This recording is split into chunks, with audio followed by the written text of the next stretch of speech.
Salut les amis, ici Shadow pour une nouvelle vidéo review et aujourd'hui, comme hier, euh, c'est la seconde partie des reviews de la Team Bullet Train avec aujourd'hui Rapid Run. Donc encore une fois, Rapid Run est un train japonais. Alors encore une fois, je veux pas dire de bêtises, donc je vais éviter de m'attarder trop sur le type de train, tout ça, hein. Mais le design est forcément un petit peu plus intéressant que... enfin, pas intéressant. C'est moins original, c'est clair. Mais un peu plus propre que... Midnight... J'ai toujours du mal à prononcer son nom. Midnight Express. Et, et contrairement aussi aux deux autres trains de la Bullet Train Team, il est gris en couleur principale, au lieu de blanc en couleur principale. Cependant, comme le reste de la Team Bullet Train, il a des vitres peintes, au lieu de la version japonaise qui a les vitres transparentes. Et comme vous pouvez le voir, la peinture est assez jolie, hein. Et il y a une petite anecdote sur ce robot en particulier, étant donné qu'en fait, quand j'étais gosse, quand cette série est sortie, en 2000-2001, il me semble, je devais avoir une dizaine d'années à l'époque, 12 ans environ, je pense, on s'en fout. Je l'ai vu en magasin dans le sud de la France et je suis tombé absolument amoureux de son mode robot. Alors qu'en fait, bon, il n'est pas si génial que ça, c'est juste que à l'époque je l'adorais et j'ai jamais pu l'avoir en fait, du fait qu'il coûte cher à mon avis, je sais plus exactement. Je sais même pas si c'était déjà en euros à la base. Si c'était en 2001, sûrement pas, mais il me semblait que c'était en euros. Enfin bon, j'aimais beaucoup le mode train et le mode robot pour la simplicité de la chose, mais au final, j'ai pas pu me le procurer. Et donc, en fait, je suis assez content de l'avoir, même si au final, bon, il est pas si génial que ça, quoi. C'est forcément. C'est, la nostalgie, voilà, quoi. C'est la nostalgie. Euh, enfin, je l'aime quand même assez. Il est assez intéressant. Et donc, je vais continuer. Donc, ici, bien entendu, un logo Autobot, hein, et le display se barre encore. Faut vraiment que je trouve un moyen de. Ici, un logo Rail Racer. Est-ce que vous arriverez à lire? Si j'arrête pas de bouger. Attendez. Oh, come on. Alors c'est un peu flou, mais c'est Railstar Cybertron. Donc encore une fois, je sais pas si Cybertron correspond je veux dire, à la faction Autobot en version Jap ou à la version française, enfin, multilangue de la planète Cybertron. Donc pour la transformation, tout d'abord, c'est le seul de la team à avoir une partie de son train réellement. Le train, je veux dire vraiment la partie structurelle du train en tant qu'arme. Donc ce que vous allez faire, c'est ouvrir ces parties-là déjà,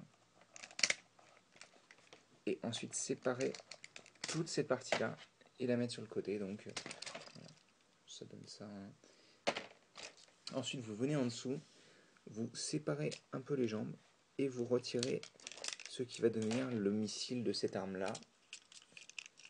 Hop. Donc vous êtes avec... Et c'est le problème, je pense, de Rapid Run, c'est que en fait, si vous perdez l'arme, vous êtes un peu avec un train incomplet, quoi. C'est dommage, alors que les deux autres n'ont pas ce problème, en fait. Voire, ils sont même mieux sans leurs armes, d'ailleurs. Enfin bon. Ensuite, ce que vous voulez faire, c'est tirer sur ce qui va devenir les jambes pour libérer l'articulation du genou.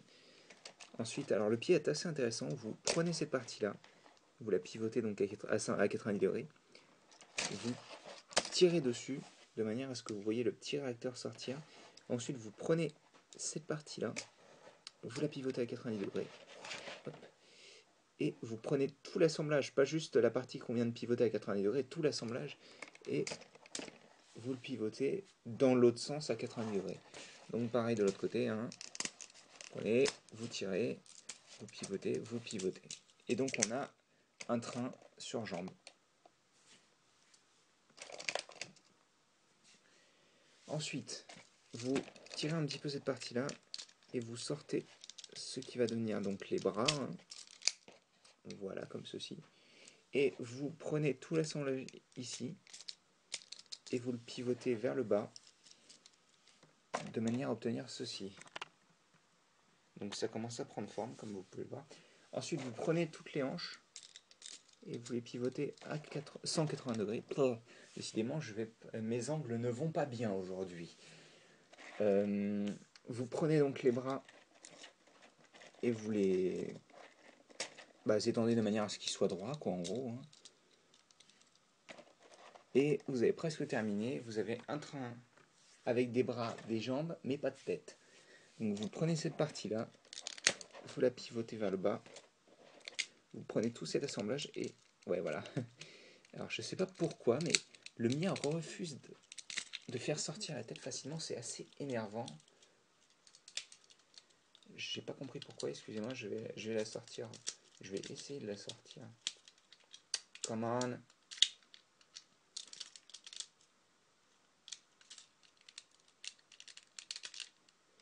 Ok, alors, comment je vais pouvoir faire ça? Je vais utiliser le missile, excusez-moi. Il n'est pas très sympathique avec moi. Et donc, vous êtes comme ça, vous avez sorti la tête. Hein.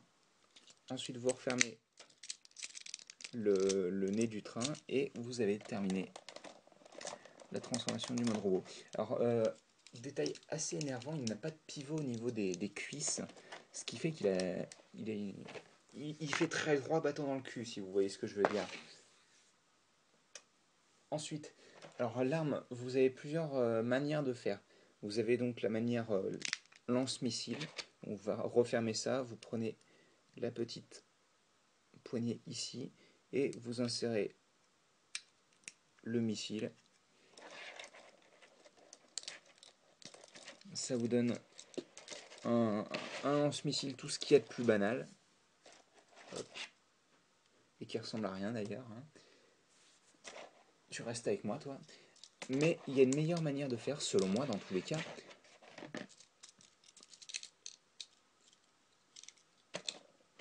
Hop, vous étendez de nouveau. Hop là, au revoir le missile. Vous pivotez ces petites parties. Vous prenez la poignée, vous la baissez vers le bas comme ça. Enfin, vous la baissez vers le bas donc. Hop. Et vous l'attachez en tant que bouclier. C'est carrément plus intéressant selon moi. Et le missile, vous pouvez le prendre en tant que bâton de combat en fait. Hein.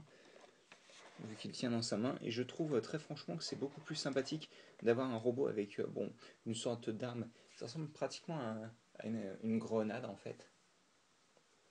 Mais, et surtout un bouclier, je trouve ça beaucoup plus intéressant que un énième lance-missile de mes voilà quoi. Et donc voilà.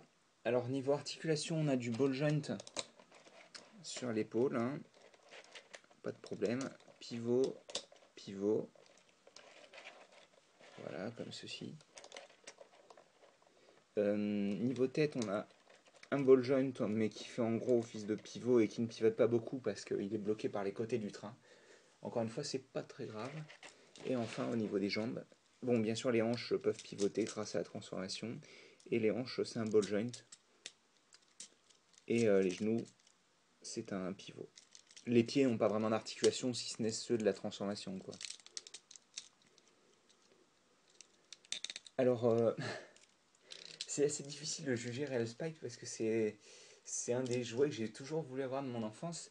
Et bien entendu, il n'est pas aussi bien que ceux dont je me souvenais dans mon enfance. Hein. Bien entendu, c'est normal. Mais très franchement, il est très sympa. J'aime beaucoup le design, perso. J'aime énormément la tête. Très franchement, ça doit être la tête la plus originale. Et bizarrement ou pas bizarrement, elle fait très mecha japonais. Bon, après, encore une fois, ça a été designé par Takara, hein, donc forcément, c'est c'est une influence un petit peu plus asiatique, même si au final il me semble que la plupart des Transformers sont directement développés par Takara puis importés par Hasbro, même si au final la licence appartient aux deux. Enfin bon, je diverge. Donc je vais mettre une petite pause si j'y arrive parce que c'est un peu difficile avec lui.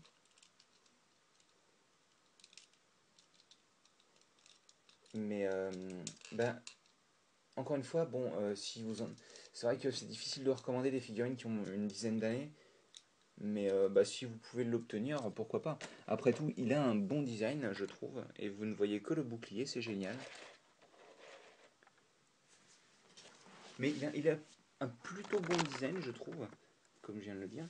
Et bah, après, c'est vrai qu'il faut aimer les designs filiformes, hein. C'est clair que c'est différent de Pantalonor, le Transformer Pantalon,